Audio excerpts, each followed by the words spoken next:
Love in the Forecast is a Hallmark Channel original movie that was released this year in 2020. Leah is a TV weather girl who wants to be a meteorologist, so she decides to swear off dating for an entire year and take that time to work on herself. She moves to a new apartment where she meets her super cute neighbor, Mark, who's a former farm boy trying out a big city job for a year. He thinks that all of her meteorology weather tracking tools are silly, and being a farm boy, he can more accurately predict the weather by watching the animals and the wildflowers. Well, thanks for the concern, but I'm actually checking the weather. The weather? On your weather app? Eventually, and you're never gonna believe this, but they fall in love. But there's something weird going on in this movie. First of all, I have a theory that witchcraft is somehow involved. And secondly, at some point, Leah is going to 100% get murdered. Part 1. Witchcraft is afoot. Let's look at this scene from near the beginning of the movie.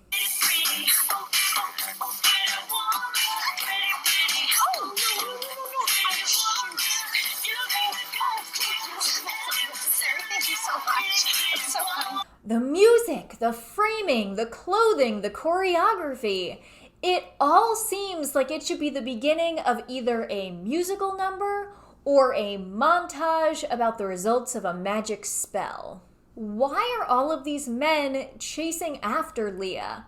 It's a recurring theme throughout the movie that everywhere she goes, men are pursuing her and trying to get her attention and giving her their phone number. But we never really get an explanation as to why.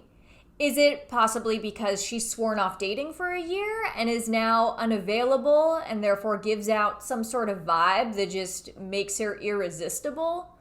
The closest thing we get to an actual explanation is when her mom says, "When it rains, it pours."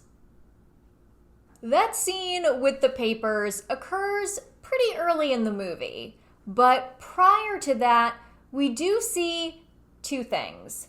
The first is that Leah's coworker cancels a date with her in order to go to Vegas, and he seems pretty disinterested in her overall.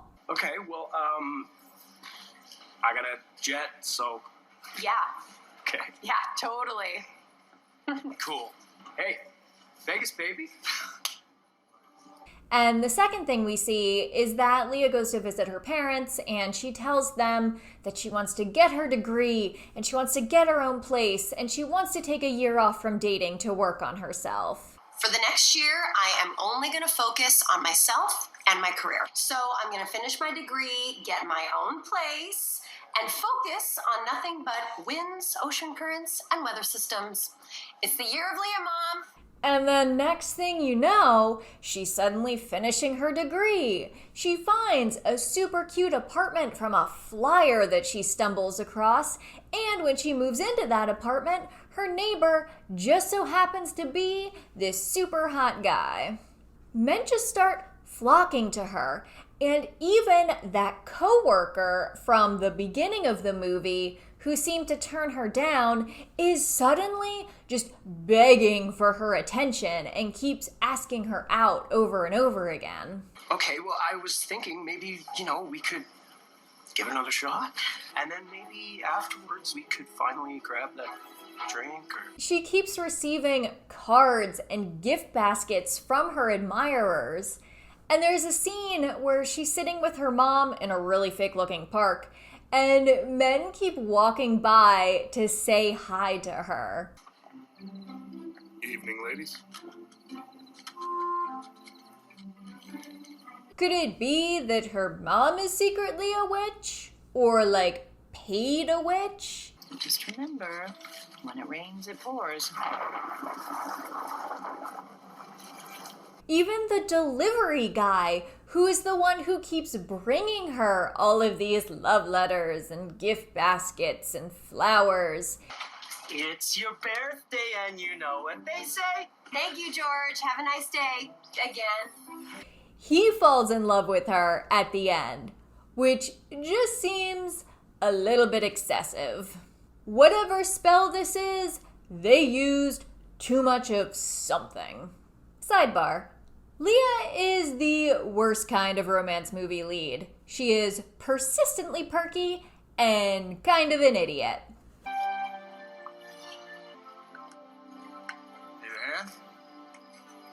No, I'm good. No. Miss the farm much? Sowing all those fields? So, what's this new job you're trying out? Yeah.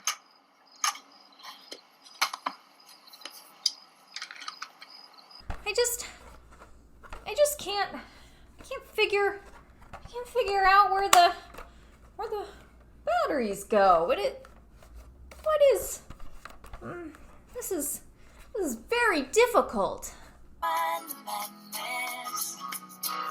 We're up and down, we're on a merry-go-round. I wouldn't have it any other way. Oh no, my weak lady arms just can't get this pickle jar open. Part 2. Leah is definitely going to get murdered. So we have this naive, cheerful idiot who is on TV and has a bunch of creepy suitors who seem to know her home address. Girl, you are on TV. People are going to get obsessed with you just because they see your face in their living room every day. You need to be careful. It is a recurring theme throughout this movie that all of these men are just aggressively pursuing Leah. And she is totally oblivious. She tells her hunky neighbor Mark that, oh, this gift basket? Oh, this is just from this guy that I met in the park. Oh, this is Ed. He's this guy that I just met that's been finding a spot right next to me at the park for lunch recently. Yeah, and you know it's weird because he's there every time I am, oddly. Okay. How does he have your home address? In the end, like I said before, even the delivery guy, George, asks her out. Hey. Wherever you are. These didn't come with a card? They're from me.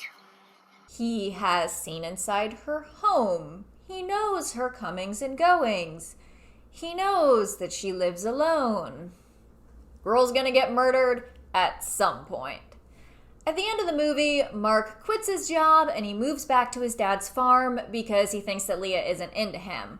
But she is, so she chases him out to the farm, denounces science, and proclaims her love for him. Or maybe I would have just stubbornly plowed ahead, relying on my science. Just like I plowed through my year of Leah when I really should have just opened my eyes. And for her sake, I hope she moves out to that farm ASAP and does not provide a forwarding address. I know, I'm afraid. Of course, Leah did just have that big break in her career by predicting the weather using daisies, so she's probably not going to want to quit her job and leave the city. So it would make more sense for Mark to move back and move in with her. But it seems like he already quit his job to move out to the farm. And he didn't really seem to like the city very much. Maybe he'll grow resentful and jealous. If I've learned anything from true crime, it's that the murderer is almost always the boyfriend or the husband. And Mark has a big open farm. A lot of land. Could really hide a body out there and no one would ever find it. Either way, doesn't look good for Leah. Part 3. Random observations. Something about this movie just feels off. Like, it feels almost like a parody of a Hallmark movie, or maybe like the characters in a Hallmark movie are watching a Hallmark movie, and this movie is the movie that the characters in the movie are watching. You know what I'm saying? At one point in the movie, Mark and Leah are on the front porch talking to each other, and it is clearly bright and sunny. And then it begins raining, while you can still see the bright sunlight. And then they say goodnight to each other and walk away. Oh, there it is. Okay. Well, good night, Mark. Night, Leah. When are we? Where are we? What's happening here? Okay, meteorology is an unpredictable science. There is a high degree of variability.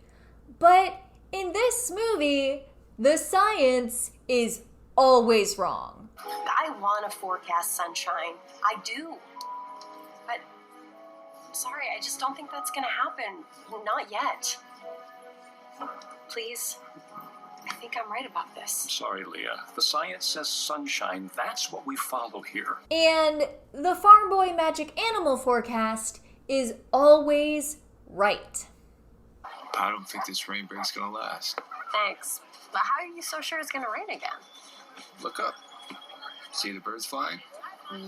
Forest? That's your forecast.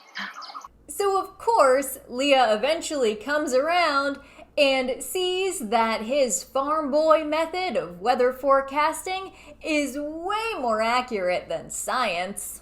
Beautiful daisies. Thanks. They're open. Your daisies are open. Okay. Do you know what that means?